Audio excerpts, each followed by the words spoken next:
Hi, this is Todd Olthoff from toddolthoff.com coming back at you with another screencast.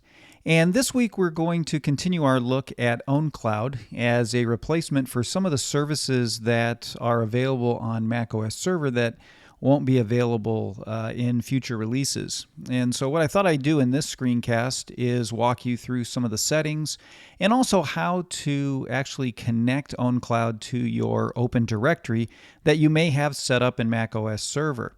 Now, if you haven't watched the previous screencasts in this series, I would recommend that you go back and take a look at it, because in that one I show you how to install OwnCloud in a Docker container so that you can use it on your Mac. The other thing is we're not really sure if Open Directory is going to be around, but it may be in some form, as it was not on the list of things that Apple said it was going to deprecate. So what I thought I'd do is show you how to integrate that so that you have a good idea on how to at least import your users and such into the OwnCloud system. So here we are in the OwnCloud interface. Again, this is a web-based interface here. I will show you some of the application based interfaces that are available, but we're going to use the web interface for most of our stuff right here. Now you'll notice up in the right hand corner over here we've got my admin username. That's what I use to log in with, and if I just click on that, you'll notice I've got settings, users, help, and log out. So let's just go ahead and take a look at some of the settings that are included in OwnCloud so you get an idea of what's available. So you notice here in the settings, I've got a personal area and I've got an administrative area. And so in the personal area, I've got a general area here for the user. You can see up here, it gives me an idea of how much storage I'm using. As I'll show you in a little bit, you can limit the storage per user. And so whatever those limits are will show up here. In this case, right now it's unlimited, so it doesn't show me any limit here. I have my full name right here. I can put in an email of any kind that I want and set that email. I can also upload a photo if I want to do that, so that I have a photo here instead of just a letter. And then it will also show me here what groups I am connected to. And in a minute, I'll show you how to make those groups work. But it will import your groups from your Open Directory into OwnCloud, which is kind of nice. Here I can change the password to whatever I want it to be. Just put the current one and the new one in right here. I've got my language settings here, and if you just click on this, you can see there's various languages that are available for OwnCloud. And then I have the option to have federated cloud connection, where it does give me a particular cloud ID that I can use to connect. And then of course I can share it with all these various services, add my website, and then here are the various apps that are available, one for the desktop and of course one for the App Store. And then if I wanted to show the first run wizard again, which is that little window that popped up when we installed it, I can go ahead and pull that back up. Now you'll notice here I've got a storage area. And in this storage area, any external storage that I add can be added here. I'll show you how to add external storage in an upcoming screencast, but just wanted you to be aware of that. And then in terms of security, there is the option here to do a few things. I can whitelist certain domains. It will give me a record of all of my different sessions where I've logged in from and what type of login I used. And then here I can create app-specific passwords for different applications I may be using so that I've got specific passwords for each application. So again, just a way to secure things a little bit more. Again, any additional stuff will show up here, but in our case, there is no additional. Now down here, you'll notice a couple of things for the administrative area. You'll notice I have an apps area.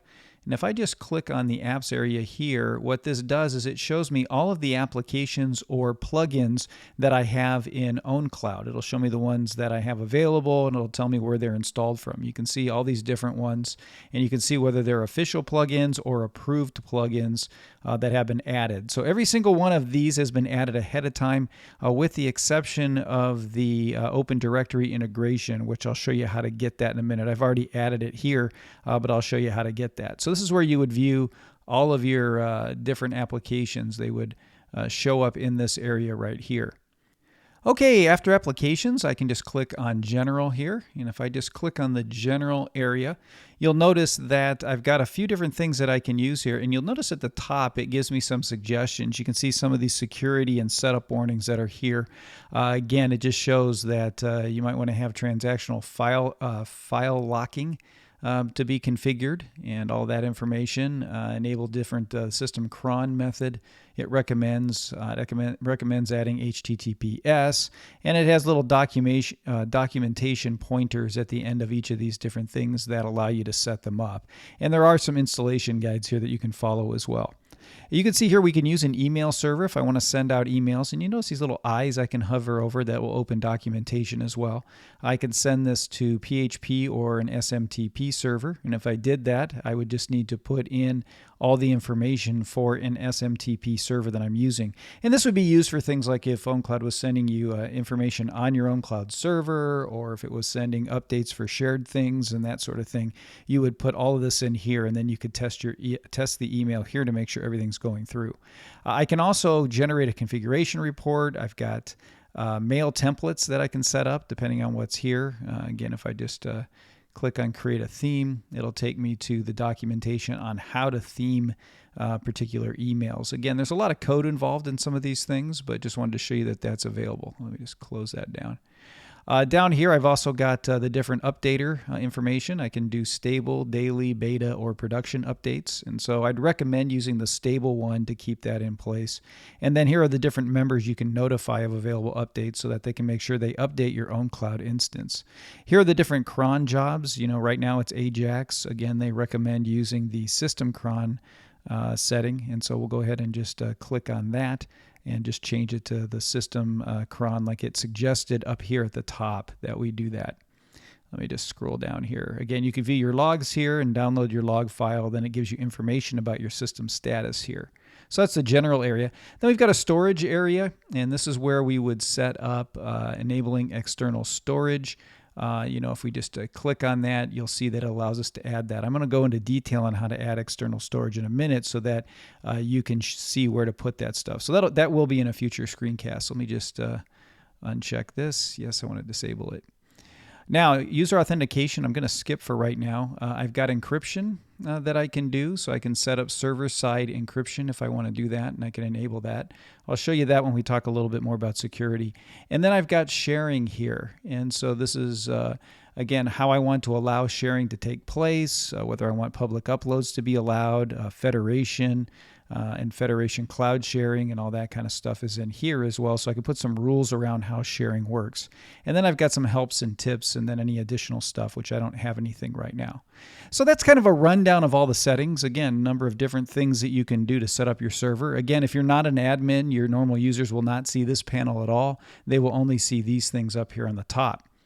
Now, let's talk about how you install the Open Directory integration, and I'll show you how to set that up because there's a number of things that you have to do manually. If I just come up here to the settings area, you'll notice that I've got this market shopping cart there. If I just click on that, what you'll see is that all of these different plugins are available for me to install inside of OwnCloud. And you can see all the different things. There's firewalls, audio players. I mean, there's just all kinds of things that I can stick inside of OwnCloud. And it is, again, something that is pretty extensible and something that you can expand as you go. What you want to do in here is you just want to look at integration. I think that's probably the easiest one to do. And right here, this LDAP integration, that's the one that you want to install. And so to install one of these, you would just come in and let's say click into it here and click install, and then it'll install that plugin for you. Now I've already done that, so what I'm going to do is just go back over to settings to show you what it looks like, because once I installed that plugin, then it added this user authentication area right here. So let me just click on this. And what I'm going to do is show you how to set this up. So there's a number of things that you need to put in, so you need to understand this to make it work. The first thing is here it's going to ask you just for a type. You can set up numbers of different OwnCloud servers. So in this case, it's got server number 1. If I wanted to add another one, I'd hit the plus and it would add a second server configuration. Here is where you put in your Open Directory. So this would be your host name. So the host name that we set up in macOS server, you would put here, like server.example.com, for instance. And then for the port, you would put port 389 because that is the port that Open Directory sits on. Then what we have to do is come to this next line here, and what we're doing is we're putting in the information of how to get to the actual server itself. So what you're going to put in here is a UID equals, and you want to put in a user. I created a user inside of the server application for OwnCloud so that I had a specific user. It doesn't matter. You can put yourself in as an admin. Whoever the admin user is, you want to put their name right there. Then you're going to put in CN users with a comma, and then you're going to put DC equals server, comma, DC equals, again, whatever your host name is, example, comma, DC equals .com. This, again, is whatever your host name is what you're going to put in here with a DC equals in front of it and a comma after it, except for the very last item here. Okay, very important that you follow that because that's what it needs. Down here, you're going to put in your password. So you put in the password for this user that you put in right here. You want to put that password in there. And then down here, the base DN, again, is going to be your host name. DC equals server, comma, DC equals example, comma, DC equals com, okay, or net, or whatever you have there that you've set up for your actual host name, okay? So that's what you want to do. And you can test the configuration. It'll come back and tell you if it's okay or not. Now, on the next tab, we've got users. And so in users here, what you want to do is make sure that you're just putting in the POSIX account, okay? It's POSIX account. So what you want to do is make sure that this one right here is checked. You can check person and Apple user if you want to as well, but this is the main one that you need to have here for users. Okay, so it's going to check that out. Then you come into login attributes, and you want to make sure that this one up here is checked. Okay, that the actual Open Directory AD username is checked right there. And you can select attributes in here if you want to as well. I mean, again, you get the same kind of deal here where you can select various attributes for whatever else you want. But in this case, you just want to make sure that that one is selected and leave that alone.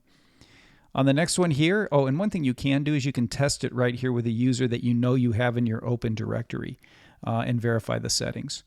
In the groups area, you want to make sure that it says POSIX group, and that's it right there. Again, you see the drop down with the different options. Just make sure POSIX group is set right there. Now, one of the things you're going to have to do, and again, once you test the configuration, it's going to say okay, is you want to come over here to the advanced area. Let me just hit this real quick. And if you come into directory settings, right here, you want to make sure that the user display name field here shows CN equals users. You want to make sure that the base user tree is CN equals users, comma, and then your, again, your host name, again, DC equals with the commas in between here. Down here for the group display name field, you want to make sure that that says CN, and then base group tree, again, is your host name, right? So server.example.com with the DCs where the dots would go. Okay, that's where you want to make sure that you've got that information there, and just make sure this is member UID right here as well. All right. Now, one more place. Again, a lot of configuration that we've got to do. At any time, you can test your configuration right here, and it'll let you know if everything's okay. Like if I hit test, you can see it says it's valid and the connection has been established. Over here on expert, what you want to do is just make sure that this right here says UID. This says entry UID right here. And then once you're done, you want to hit clear username and clear group name mappings just to make sure that that's right. Okay, so a lot of settings that need to be done, but that's how you'll get your Open Directory all set up and running. Now, once you do that and you have everything running and you come back here and you've got the green OK, if you come up here to the admin and go to users, this is where you're going to manage all of your users inside of the app. And you can see here that one of the things that's happened is all of my different groups that I've got sitting over on my server are showing up over here. See, there's the work group, there's staff, and there's, again, some of the other Open Directory hidden groups. And then I've got an admin too, because there's an admins in here, and then there's one from my server, and then this is everyone that's there. All right, so then all the groups have been added. And then across here is where you'll see your users. And you can see one of my users has been added. Now, you won't see your users here until your users actually log in with their Open Directory credentials into OwnCloud. So when they go to OwnCloud all by itself and they log in, this is where they're going to see, this is where all of a sudden they'll show up in your panel here to be managed as an admin. So you'll have the name, you've got their full name and their username. This is the one from the server, and they're going to be using their short names, not their long names. You can change this in here to a long name if you want to put their full name in there, but to log in, it's going to be the short name that'll be used. Here's the password. You can edit that at any time just by clicking this pencil. And then here are the groups that they're in. And if I just hit this drop down, you can see all the available groups, and I can check which ones I want to put them in, as well as adding groups right from here. All right, and then over here I can say group administrator. I can make them a group administrator for one of these groups. And then this is where I set the quota right here. If I just click on this, I can set either unlimited or a certain quota, or if I just hit other, I can put in whatever I want in there. Otherwise, you just leave it at default. And then if I want to delete a user, I just hit the trash can over here. And then I can sort by different groups just by clicking here. You can see no one's in that one, but here I've got an admin work group over here. Again, I'll have to add some users to that. So anyways, that gives you an idea of kind of how all of that lays out. And then I can add new groups or users. So I can add a user up here with a group assigned to them and create them in here too if I want to create users that are brand new. So that gives you an idea of how the settings and Open Directory integration works. Again, it's a really nice feature that you can use with OwnCloud so that if you are using, let's say, Apple's basic profile manager with Open Directory and you want to still have these other services, you can use OwnCloud with it with your Open Directory. Then you don't have to create new users. So that's all I have for this week. I'll be back at you next week with another screencast to help you learn how to do more things with your Mac. If you're interested in help in setting up your own server, feel free to contact me at todd@toddolthoff.com.